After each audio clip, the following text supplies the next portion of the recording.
Salut tout le monde, je suis ravie de vous retrouver encore une fois sur ma chaîne avec une nouvelle vidéo. Aujourd'hui, je vous propose le corrigé de l'examen régional session normale 2023 de la région Souss-Massa. Donc pour gagner du temps, je passe directement à la compréhension. Alors on corrige ensemble. Nous avons comme première question recopier et compléter le tableau suivant. Donc le titre de l'œuvre, c'est Le dernier jour d'un condamné. L'auteur, c'est bien évidemment Victor Hugo. Le genre littéraire, c'est un roman à thèse. Et la thèse défendue, c'est l'abolition de la peine capitale, l'abolition de la peine de mort. La deuxième question. Classer les événements de l'œuvre dans leur ordre chronologique. Vous avez donc la phrase B ou bien l'événement B, crime et procès, comme le premier événement. Par ordre chronologique, nous avons d'abord le crime et le procès. Deuxièmement, le séjour pendant 6 semaines à Bicêtre, à la prison Bicêtre. Troisième événement, c'est le transfert à la conciergerie. Quatrième et dernier événement, c'est le trajet vers la place de grève, puis l'installation à l'hôtel de ville. C'est tout à fait le contraire de la chronologie éclatée qu'on a dans l'œuvre. 3. Montrer par une phrase du texte que l'exécution du condamné est très proche. Alors j'ai pris ici le premier indice, mourir dans quelques heures. Nous avons un deuxième tout à l'heure. C'est cité également dans le texte. Pour la question 4, le narrateur a été condamné pour avoir commis A. un vol, B. un viol ou alors un meurtre. La bonne réponse, bien évidemment, c'est un meurtre. Choisissez la bonne réponse en la justifiant à partir d'un indice tiré du texte. Voilà l'indice, cette année qui s'ouvre par un crime. Un crime. C'est l'indice. On passe maintenant à la question 5. Répondez par vrai ou faux. A. Il était 1h de l'après-midi quand le texte est dessus écrit. C'est vrai, c'est justifié dans le texte, exactement dans la première phrase. 1h vient de sonner. B. À aucun moment, le condamné n'a éprouvé du regret pour avoir commis son crime. C'est faux. Parce que même dans le texte, nous avons « j'avais plus de remords avant ma condamnation ». Ça suppose qu'il avait du remords avant et après, seulement avant, c'était beaucoup plus fort. C. Ceux qui liront son histoire trouveront anormal qu'il soit devenu criminel. C'est vrai. Et ça rejoint la visée du texte. D. Avant le crime, le condamné menait une vie très heureuse. Et c'est juste, c'est vrai, c'est cité également. Et c'est justifié dans le texte et aussi dans l'œuvre tout entière. 600.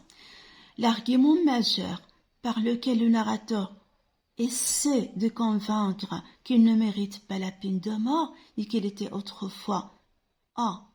beau, B. bon, C. heureux, D. libre. Recopiez la bonne réponse. À mon sens, c'est B. Bon.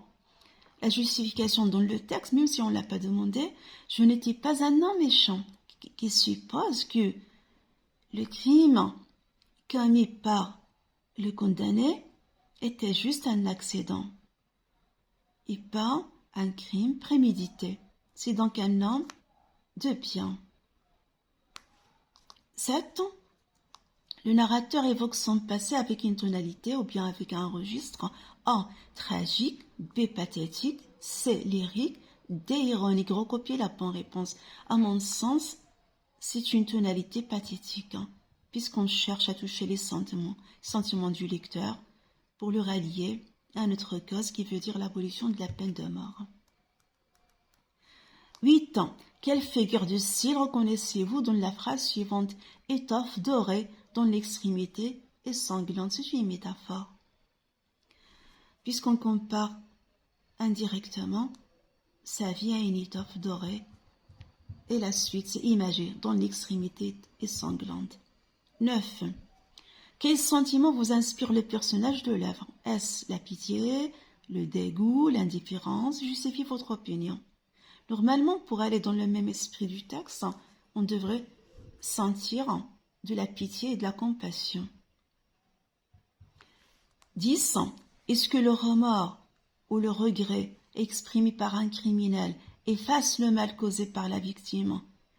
Efface le mal causé à la victime et à la société? Justifiez votre opinion. À cette question, on peut répondre par un non ou un oui. De toute façon, on ne sanctionne jamais le point de vue de l'élève. Il suffit juste qu'il argumente. Donc, lorsqu'on dit que oui, le remords ou bien le regret exprimé par un criminel efface le mal causé par la victime, causé à la victime et à la société, oui, si jamais la victime est encore en vie et accepte donc les excuses, peut-être, du criminel. Sinon, il voit sa situation, il accepte et lui pardonne. Non, le remords ou bien le regret exprimé par un criminel n'effacerait jamais le mal causé à la victime et à la société, parce que la victime est déjà morte et enterrée. La victime est déjà morte et enterrée. Donc le remords ou le regret du criminel ne va quand même pas la ramener à la vie. C'est trop tard et c'est bien dommage. Pour ce qui est de la production écrite, pour une fois, on donne 2 sujets au choix. Sujet 1, beaucoup de personnes victimes d'agression ou de vol ou de viol, etc. ne recourent pas à la police pour déposer leur plainte. Que pensez-vous du comportement de ces victimes? Rédigez un texte argumentatif dans lequel vous défendrez votre point de vue à l'aide d'arguments pertinents illustrés par des exemples précis. On vous demande de vous imaginer à la place de ces victimes et de justifier pourquoi justement vous refusez de recourir à la police pour déposer plainte contre votre agresseur en vous basant sur des arguments pertinents et des exemples précis. Dans le sujet 2, on a la consigne suivante.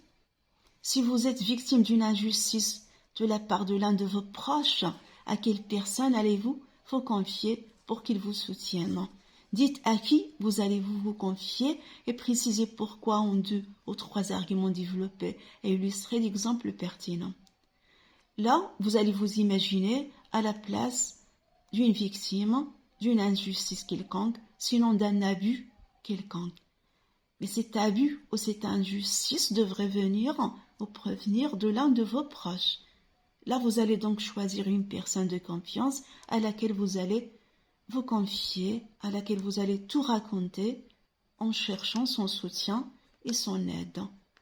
Bien sûr, vous allez vous baser sur un tout petit portrait physique et moral de cette personne qui justifie bien sûr votre choix.